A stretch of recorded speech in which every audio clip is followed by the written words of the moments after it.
सभी के समक्ष एक कविता प्रस्तुत करने जा रही हूँ। आशा करती हूँ आप सभी ध्यान से सुनेंगे। एक 8 साल का बेटा जिसके पिता शहीद हो जाते हैं, वो नहीं जानता कि उसके पिता अब कभी वापस लौट कर नहीं आएंगे।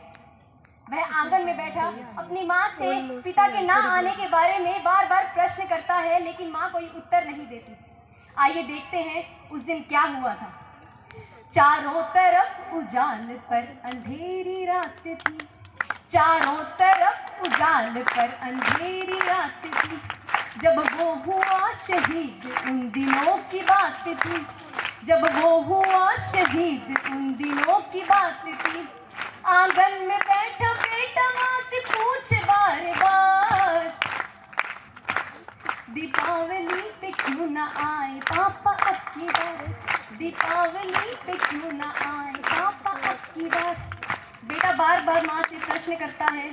2-3 दिन से अपनी माँ की स्थिति देख रहा होता है और फिर अपनी माँ से क्या कहता है, माँ क्यों न तूने आज भी बिंदिया लगाई है, माँ क्यों न तूने आज भी बिंदिया लगाई है दोनों हाथ खाली न मेहंदी रचाई है दोनों हाथ खाली न मेहंदी रचाई है। बिछिया भी नहीं पाँव में बिखरे से बाल है, लगती थी कितनी प्यारी अब ये कैसा हाल है।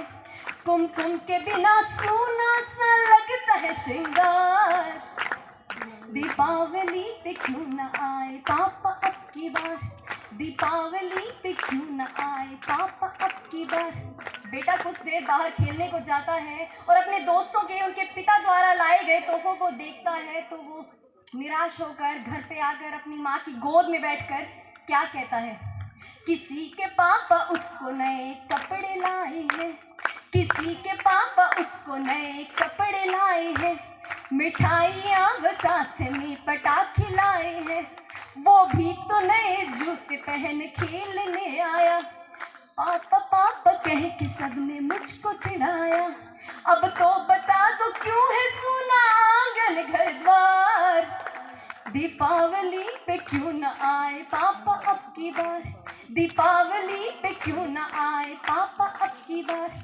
बेटा लगातार अपनी माँ से प्रश्न करता है, लेकिन माँ उत्तर नहीं देती तो बेटा खींच जाता है, रूठ जाता है और अपनी माँ के दोनों हाथ अपने हाथ में पकड़कर उनका ध्यान अपनी ओर आकर्षित करके क्या कहता है, 2 दिन हुए हैं तूने कहानी न सुनाई, 2 दिन हुए हैं तूने कहानी न सुनाई, हर बार की तरह न तूने खीर बनाई।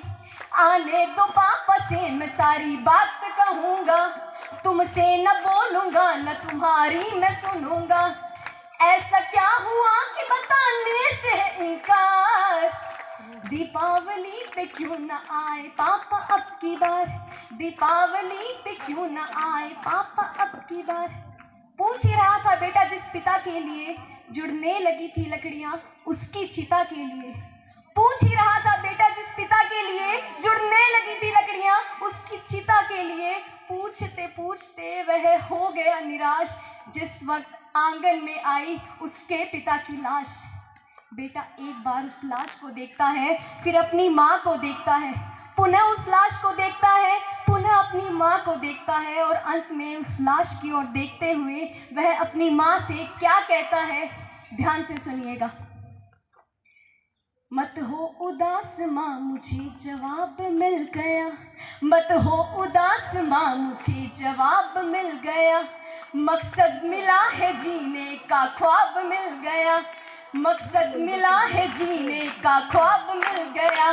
पापा का जो काम रह गया है अधूरा, लड़ कर के देश के लिए करूँगा मैं पूरा, आशीर्वाद दो मुकाम पूरा हो इस बार, और लगा दूं मैं उन आतंकियों को पार, और लगा दूं मैं उन आतंकियों को पार। धन्यवाद।